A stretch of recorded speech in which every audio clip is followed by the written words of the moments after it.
In the first movie, Diana escapes an island she was trapped on and becomes friends with some army guy. Anyway, turns out her dad is Ares, and he started World War I.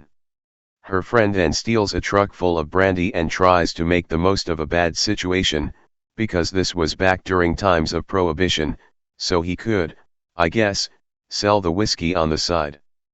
Unfortunately, he sampled too much of it, because for some reason he just had to make sure his gun worked in case he got pulled over, and surprise, he blew up the truck. In the sequel, Diana gets depressed and becomes some kind of a librarian who works with comedians.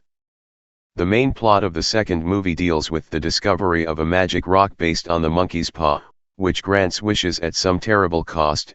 For example, this scientist wishes for coffee, but at the terrible cost of suffering horrific third-degree burns. Then there's the real MVP of the movie, Lord Maxwell. Maxwell has done his homework on the monkey's paw, and he's found a way to get infinite wishes. Everyone has their own special wish, which they make under the assumption that it won't really come true. It's not explicitly stated, but these are really dumb wishes, and if the characters truly believed it was real, they would have made a big brain wish like Lord Maxwell. The comedian wishes to be more like Diana, at the terrible cost of losing her sense of humor and eventually becoming a crazy cat lady. Diana isn't sure if the monkey's paw operates on Aladdin logic, or if you can make rule-free wishes. She decides to test this by wishing for someone to come back from the dead, which indeed works, at the terrible cost of her losing the ability to heal, gaining the ability to go invisible, and racking up several million negative karma for stealing someone else's body and using it like a crash test dummy. Maxwell isn't quite so short-sighted, and wishes to become the paw itself. In Aladdin, Jafar wished for something similar, but got trapped in a lamp. Instead of getting stoned, Maxwell just gained the ability to grant other people wishes on his own terms, at the terrible cost of assuming the paw's personality. Maxwell was now a being who had to grant wishes, because he had to. Maxwell's original intention was unclear. I think he wanted to do a raffle or something, or maybe sell gold to people. Eventually, everyone regrets the wish they made, not because of the terrible cost, but because they are salty about the fact that if they had more time, they could have probably come up with a half-decent wish instead.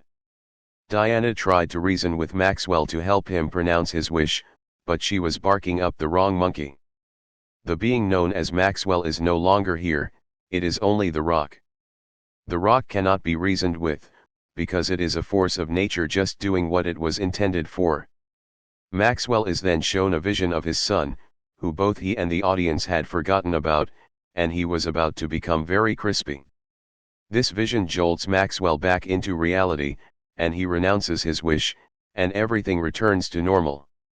Luckily, the crash test dummy is also still in one piece, and would have been in grave mortal danger of Diana finding a new fancy rock, but luckily she fell madly in love with Batman. Sorry, Steve's ghost. In the end, this movie successfully conveys that the moral of the story is, be careful what you wish for, because you only have one wish, and if you waste it on something stupid, you'll feel like an idiot. I hope every character, and the audience, has learned that they should have their own special big brain wish prepared ahead of time, on the off chance they stumble across a magic rock, or a pond, or a dead monkey, or a lamp. I wish that you enjoyed this video, and that you'll like and subscribe for more, at the terrible cost of ending this video too